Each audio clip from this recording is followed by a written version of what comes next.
শনিবার রাত 12:30 রংপুর নগরীর পায়রা চত্বর এলাকায় হঠাৎ মহানগর বৈষম্য বিরোধী ছাত্র আন্দোলনের আহ্বায়ক ইমতিয়াজ আহমেদ ইমতি ও জেলার আহ্বায়ক ইমরান আহমেদকে আটক করে জিজ্ঞাসাবাদ শুরু করে সেনাবাহিনী।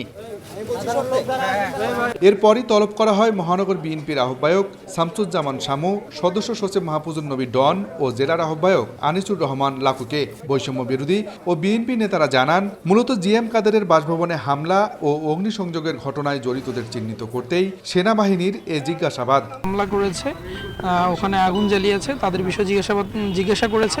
আমরা আমাদের দিক থেকে ক্লিয়ার যে আমরা এরকম কাজের সাথে সম্পৃক্ত না।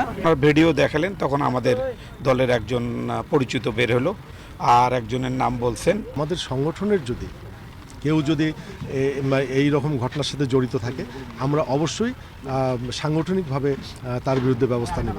এ ঘটনায় রাত 1:30টার দিকে ঘটনাস্থলে পৌঁছান এনসিপির উত্তরাঞ্চলের মুখ্য সংগঠক সার্জিস আলম। পরে সেনাবাহিনীর সঙ্গে আলোচনা শেষে তিনি বলেন, পতিত আওয়ামী লীগকে পুনর্বাসন করতে চেষ্টা করছে জাতীয় পার্টি, তাই কোনো ইস্যু তৈরি করতে তারাই জিএম কাদেরের বাসভবনে হামলা করেছে কিনা তদন্ত করে দেখতে হবে। অন্য দলের নেতাকর্মীরা যখন তাদের জায়গা থেকে এখানে বিক্ষোভ মিছিল করে, সেই বিক্ষোভ মিছিলে কারা প্রথম সশস্ত্র হামলা চালিয়েছে, যদি তদন্ত বা অনুসন্ধান করতে হয়, প্রথমে সেটা করতে হবে।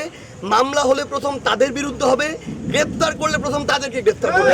এই বিষয়ে তদন্তের জন্য বৈষম্য বিরোধী ছাত্র আন্দোলনের কাউকে হোক, বিএনপির, জামায়াতের, এনসিপির যে কাউকে হোক, তাদেরকে জিজ্ঞাসাবাদ করা যেতে পারে। পরে জিজ্ঞাসাবাদ শেষে ছেড়ে দেওয়া হয় বৈষম্য বিরোধী ছাত্র আন্দোলনের 2 নেতাকে।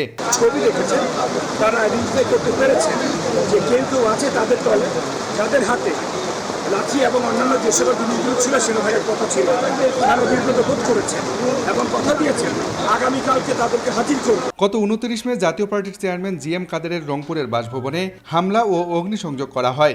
এ ঘটনায় জাতীয় পার্টি ও এনসিপির পক্ষ থেকে পাল্টাপাল্টি অভিযোগ দায়ের করা হয়েছে। আব্দুর রশিদ জীবন, সময় সংবাদ, রংপুর।